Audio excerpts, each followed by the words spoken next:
So I'm really struggling to come up with a title for this video because I don't do sort of long form reviews anymore for AEW shows. So I think that the title I've gone with might not make sense, might not read very well, but I think it perfectly encapsulates All In.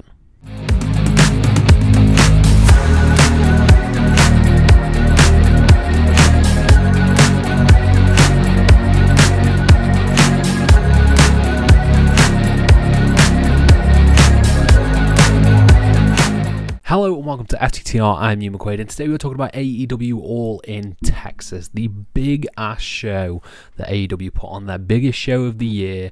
First two taking place in Wembley Stadium, and here they are taking place in Texas with a huge main event. And I'm going to be talking about today why AEW All In Texas is the most AEW show AEW's ever put on, for better and for worse.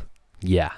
Let's talk about it. Let's dive straight into this. But before we do, please subscribe, please like this video, please comment your thoughts down below and I'll try to reply to every single one of them as we dive into this. Yeah, so AEW All In Texas was a long show. So let's get a bit of an anecdote here. So I was at an engagement party and it started at, I think it was 8 o'clock that the show started. I think like it was supposed to start. I think it started at 8 o'clock here in the UK. So I was at an engagement party. I got back at about 10:30 and I didn't know it was 6 hours long.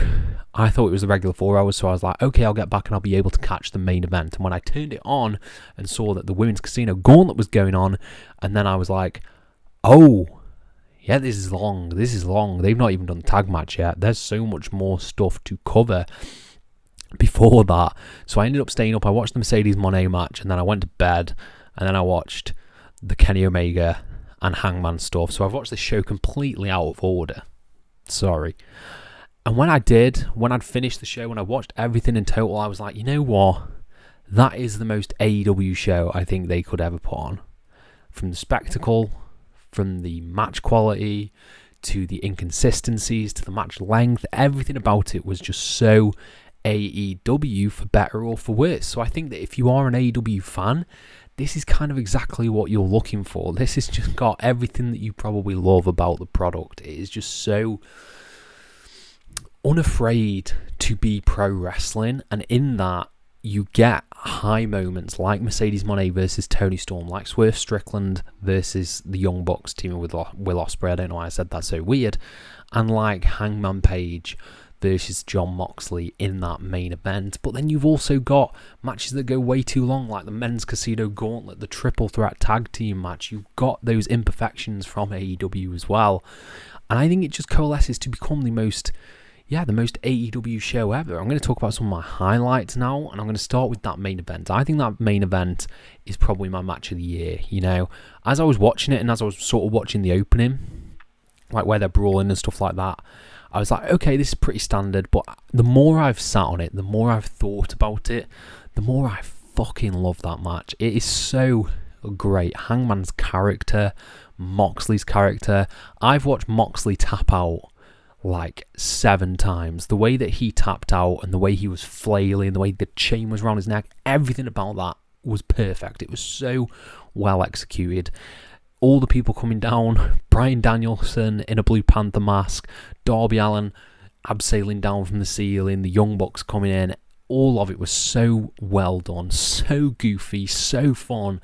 And then the nod of acknowledgement from Swerve Strickland at the end, passing him the chain, it was just perfect. It was absolutely perfect pro wrestling goodness, and Hangman Page winning the title was absolutely the right decision. Send the fans home happy. I love that match. It's probably my match of the year right now, because the more I have slept on it and the more I thought about it, the more it has hit me. Then I do think Mercedes Moné versus Toni Storm is probably my next favourite match of the night, because that was just awesome stuff. They worked so well together. The top rope Storm Zero was amazing.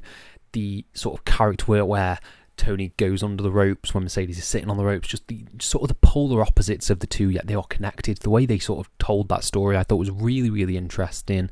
And Mercedes Moné, again, the GOAT, she's awesome. She just does so much, like, for women's wrestling. It's insane how elevated it feels when she's in the ring.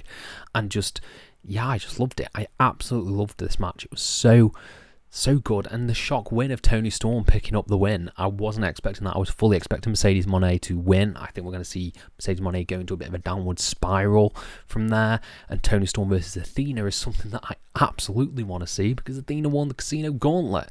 Yeah, awesome stuff. In terms of sort of stories told in the ring, I do think the Young Bucks versus Swerve and Will Osprey was one of the best stories told. The sort of miscommunication between Swerve and Osprey and them learning to be on the same page. They're not as good as the brothers who've, done this for like decades. It's two singles wrestlers versus a tag team wrestlers. So I think the way they told that story was so good. You had that awesome sequence towards the end where it was just move after move after move. Canadian Destroyer, fire up, kick, and hidden blade. It was brilliant. Absolutely brilliant, with the right winners as well. I do think I was pitching for the Young Bucks to win, but I think that the right decision is Swerve and Osprey winning and them going into the Hangman mix. That is such a stacked main event scene now. You've got MJF and Swerve and Osprey and Hangman. Those are your four guys. Like, just push them to the moon and we'll see where it goes from there. Sensational tag match. Then something I do want to talk about. I am literally, don't know if you can see that, I am wearing an Adam Cole t-shirt. Adam Cole is my guy. He really is my guy. I'd probably told this story before, but I think TakeOver, I can't remember what it was, TakeOver Dallas maybe, where he debuted attacking Drew McIntyre, was my introduction to NXT and sort of got me into that fandom. So Adam Cole has sort of been there throughout my entire wrestling fandom, through NXT, leaving NXT and coming to AEW.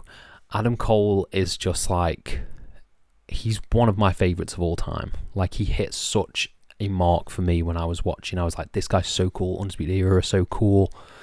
And the fact that, he gave that heartfelt speech, I was in tears. I was actually crying. I was crying because I was so gutted for him, because he just can't catch a break. He can't seem to get a break right now. And when he was tearing up, when he was crying, I was there as well. I was crying. I was welling up. And that felt like, to me, it wasn't an official retirement. He mentioned retirement, but he didn't say it wasn't a retirement. To me, that hit me, because I wasn't around at this time. I wasn't, like, when Danielson retired, that wasn't something that I was watching. This, to me, hit me like a Danielson retirement or an Edge retirement. It was something that really, really hit home, because it was one of my favourites. He was one of my favourites who potentially is hanging up the boots, and it really, really sucks. Really sucks. I hope Adam Cole's okay. Love to Adam Cole, because he is a genuinely cool guy. I've met him. I had a photo with him.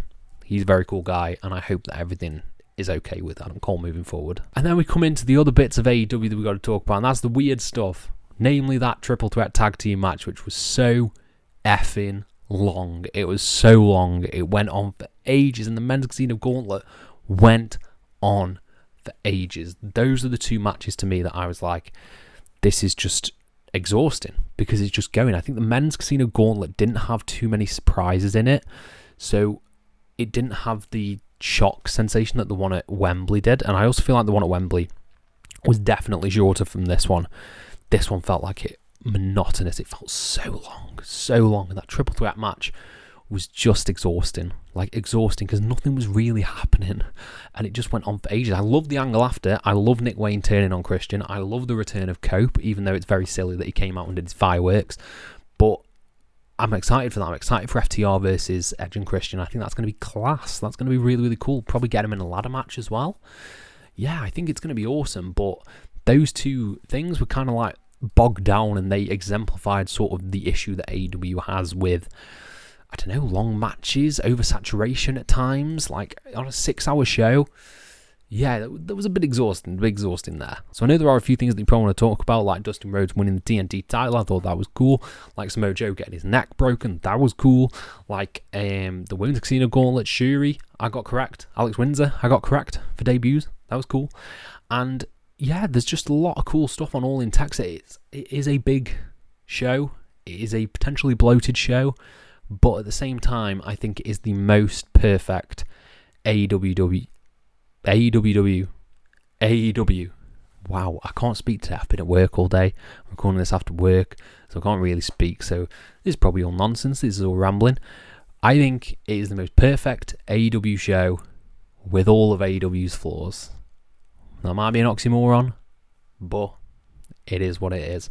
And I'm excited for Forbidden Door, man. Forbidden Door's coming. It looks like we're going to get Samoa Joe versus Gabe Kidd, potentially Zack Sabre Jr. versus Will Osprey. There's a lot of cool things in the pipeline for AEW. They are having such a great year, and I can't wait to see where we go from here. Overall, All in Texas, if you want a rating, I'd probably give it like 4 out of 5. The most perfect, imperfect AEW show to exist.